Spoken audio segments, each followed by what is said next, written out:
Today's story takes us to downtown Manhattan, where an unlikely symbol of urban compassion is about to disappear. The REI store in SoHo, New York. For more than a decade, it's been known for selling hiking gear and camping supplies. But for many New Yorkers, its true claim to fame was something far more essential. Clean, free, and always open bathrooms. When news broke out that the 39,000 square foot flagship store would close in 2026, it wasn't just outdoor enthusiasts who were mourning. It was anyone who's ever wandered the city streets in desperate search of a restroom. In a city where basic public facilities are scarce, REI's open-door policy became an unspoken act of kindness. A place where people could find relief and even a strange sense of belonging. So why does the closing of one store hit such a nerve? Well, maybe it's because this story isn't just about bathrooms. It's about how a simple act of generosity can ripple through the city, touching lives in ways few corporations ever intend. Welcome to That's Life, I swear.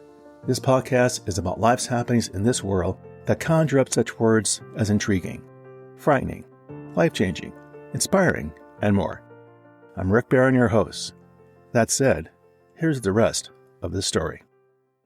Okay, this story is about how REI broke New York's heart and bladders. In the grand tapestry of New York crisis, subway delays, pizza, rat sightings, pigeons with attitude problems, a new catastrophe has emerged that's hitting locals right where it hurts, their bladders. When REI dropped the bombshell during the week of October 6, 2025, that it was closing its doors in SoHo after more than a decade of service, Internet did what the Internet does best. It panicked. But not about the loss of camping gear or climbing shoes. No. New Yorkers were devastated about something far more precious. The city's most legendary free bathroom. Where am I going to pee? Was the outcry across all social media postings that perfectly encapsulated the collective anguish of millions. Some people who manage an overactive bladder with prescription medication weren't being dramatic. The worry voiced what hundreds of thousands of downtown wanderers were thinking. REI wasn't just closing a store, it was closing a sacred sanctuary. Now let's paint the picture of what made REI SoHo's bathrooms so magnificent, so revered, and so utterly indispensable to the urban ecosystem of Lower Manhattan. In a metropolis bursting with millions of perpetual pedestrians, where your feet are your primary transportation, and where public restrooms are rarer than affordable apartments, REI SoHo emerged as an oasis. Its location was chef's kiss perfect, smack dab in the middle of everything, making it the ideal pit stop before anything you wanted to do, or during a marathon shopping expedition through the neighborhood's trendy boutiques. But here's what really made it special.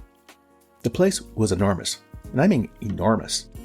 This wasn't some coffee shop with one sad single-stall bathroom where you have to make awkward eye contact with the barista while pretending you totally plan to buy a $7 latte. No, REI SoHo was vast enough that visitors could glide in with the stealth of a ninja, make their way to the facilities, handle their business, and then disappear into the urban jungle without anyone batting an eye. And the best part? This wasn't some accidental loophole or oversight. According to an REI spokesman, the open door, or should we say unlocked bathroom policy, is entirely intentional.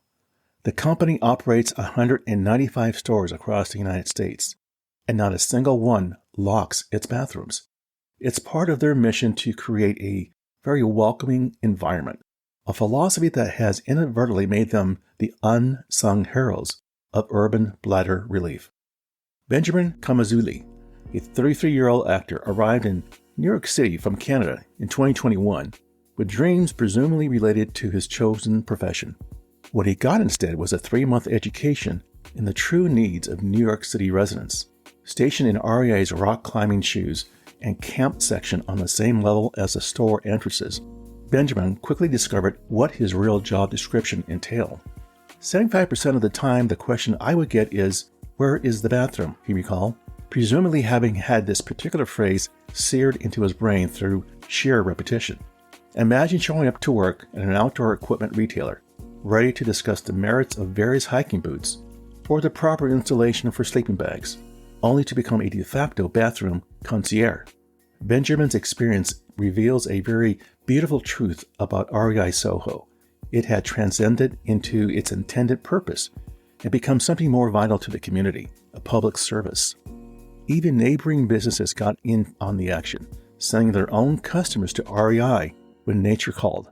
It's the kind of informal alliance that makes you wonder if there was some sort of underground bathroom referral network operating in SoHo, with REI as a kingpin of relief.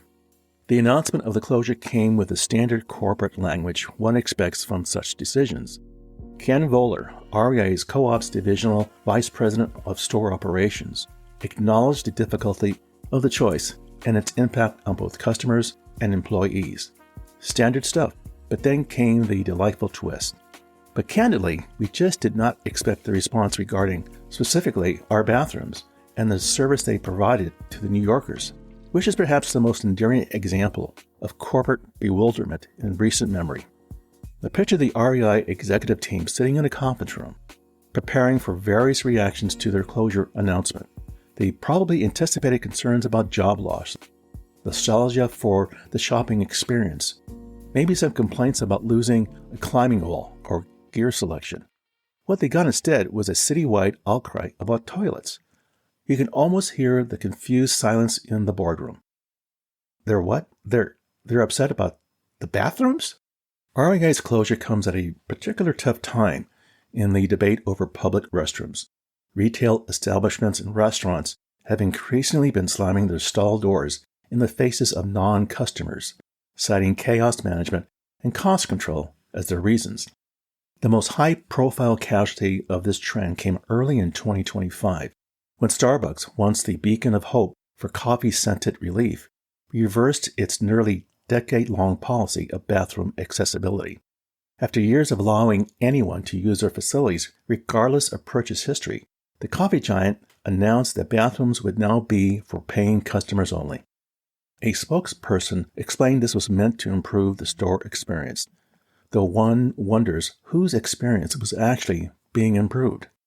New York City's businesses are particularly notorious for their bathroom stinginess, guarding their toilets like dragons hoarding treasure. This has given rise to entire industries dedicated to solving the problem.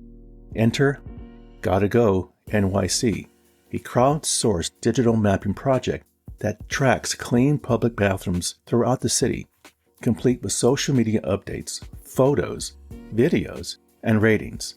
It's like Yelp, but for emergencies. Theodora Siegel, the founder of Got to Go NYC, even made a pilgrimage to REI SoHo last year to verify its bathroom credentials for her followers. Her video investigation confirmed not only that the facilities were open and accessible, but that they also provided free menstrual products. Yep, they do. So 10 out of 10 toilets, Siegel declared in her review, bestowing upon REI the highest honor in the bathroom rating system. The announcement triggered an immediate and frantic sharing of bathroom intelligence across social media platforms. New Yorkers, resourceful creatures that they are, began compiling alternative options with the urgency typically reserved for zombie apocalypse survival guides. Try Crate and Barrel nearby, suggested several well-meaning souls, only to be immediately corrected by others who pointed out that location had closed in 2023. Yeah, nothing says New York like outdated bathroom intel. Other suggestions poured in. Sneak into the basement level of Bloomingdale's Some-Advised. The SoHo Grand Hotel is another option, others whispered. The whole exchange read like an underground resistance movement sharing escape routes. People referenced personal connections, waiters they knew, store managers who owed them favors, staff members who provided VIP bathroom access when needed. It's a stark reminder that in New York, who you know matters, even when what you need is just a toilet. Now, lost somewhat in the toilet talk is the actual business reasoning behind REI's closure.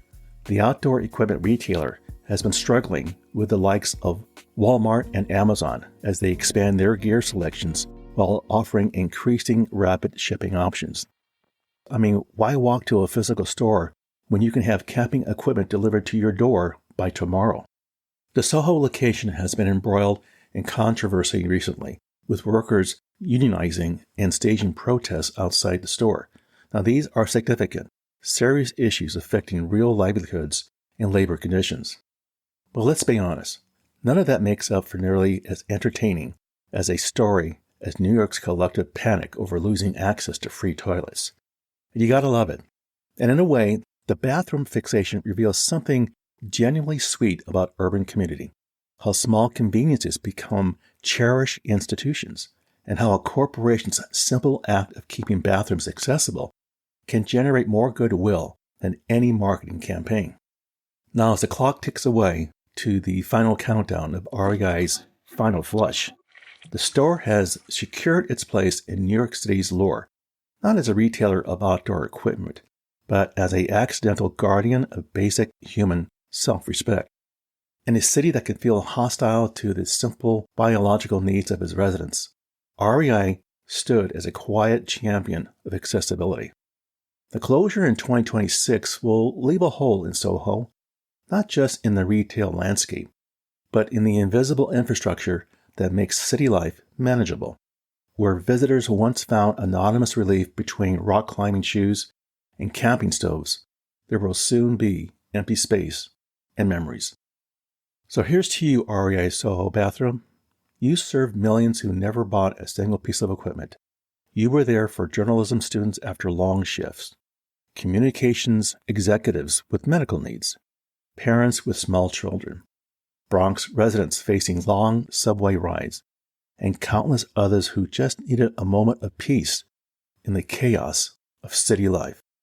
You were 10 out of 10 toilets indeed. Thank you so much. So what can we learn from this story? What's the takeaway?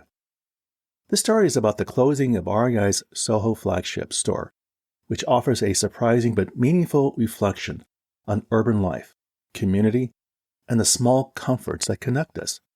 For many New Yorkers, REI wasn't just a store.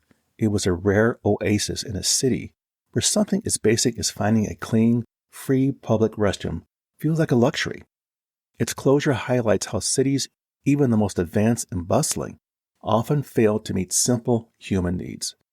The story shows how a place can become beloved not for what it sells, but for the everyday relief it quietly provides. We can also learn how businesses unintentionally shape urban culture. REI's open bathroom policy built goodwill and a sense of belonging, proving that hospitality doesn't always come from profit-driven motives. In contrast, when corporations like Starbucks tightens access, it underscores how human basic needs are increasingly commercialized. Ultimately, the story reminds us that what people miss most isn't just convenience, it's kindness in public places. A bathroom may seem trivial, but for many, it represented trust, care, and a small piece of shared humanity in a crowded city that often forgets to make room for it. Well, there you go, my friends. That's life, I swear. For further information regarding the material covered in this episode, I invite you to visit my website, which can be found on Apple Podcasts, for show notes and the episode transcript. As always, I thank you for the privilege of you listening and your interest. Be sure to subscribe here or wherever you listen to podcasts so you don't miss an episode. And we'll see you soon.